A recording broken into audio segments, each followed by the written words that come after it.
Now, when you go on Medicare, uh, there's going to be a base rate for your Part B premium, and this is depending upon what your income is. So it's going to be $134.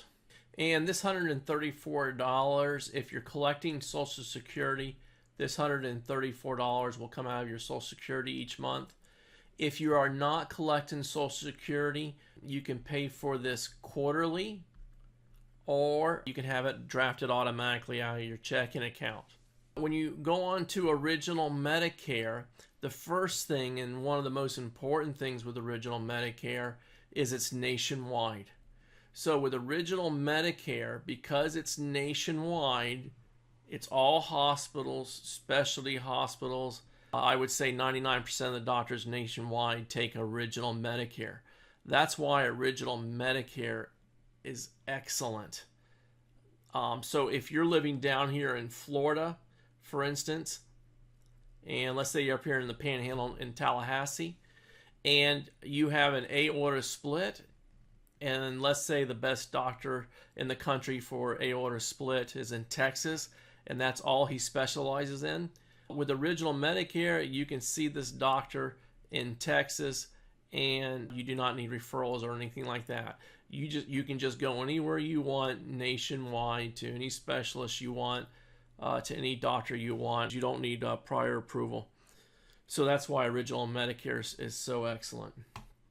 Now, in a minute, we're going to be going over this stuff down here. So for right now, just disregard where it says regional PPO, PPO, and HMO.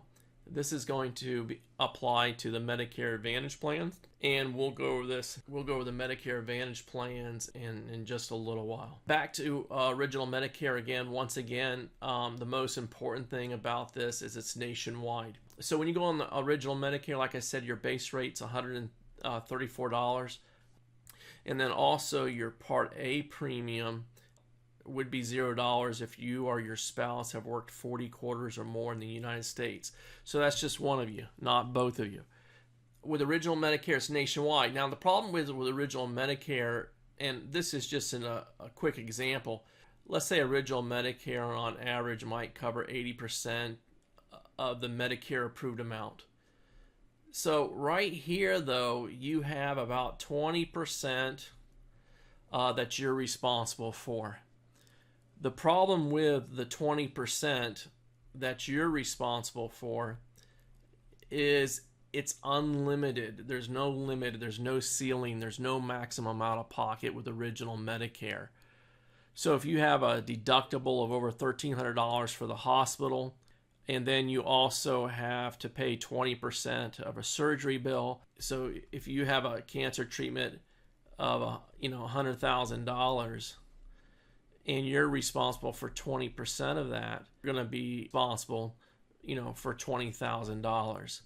So that's the problem with Original Medicare, is there's no limit, and we're going to go over that in more detail in just a moment. So that brings us to the fact right here: people buy what's called a Medigap or supplement plan to go with Original Medicare, and the premiums are going to vary somewhat by zip code. I would consider the two best plans to go with Original Medicare, because they cover 100% of Medicare's benefits, would be the high deductible F plan, which is the least expensive plan, and the standard F plan, which is the most expensive plan. Those two plans cover 100% of Medicare's benefits. And then probably the third best one, based on how much of Medicare's benefits it covers, would be the G plan. So we're going to go over the Medigap plans in a little bit in detail.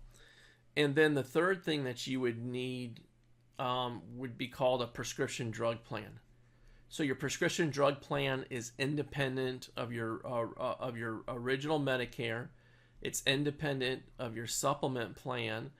And with prescription drug plans, your RX plans, you can go to your pharmacy, or you can do mail order. And I'm going to show you how to check that, because there's approximately 20 different 20 different RX plans, and probably in the area that you live in, and there's only one good way to check that. Okay, so that's original Medicare.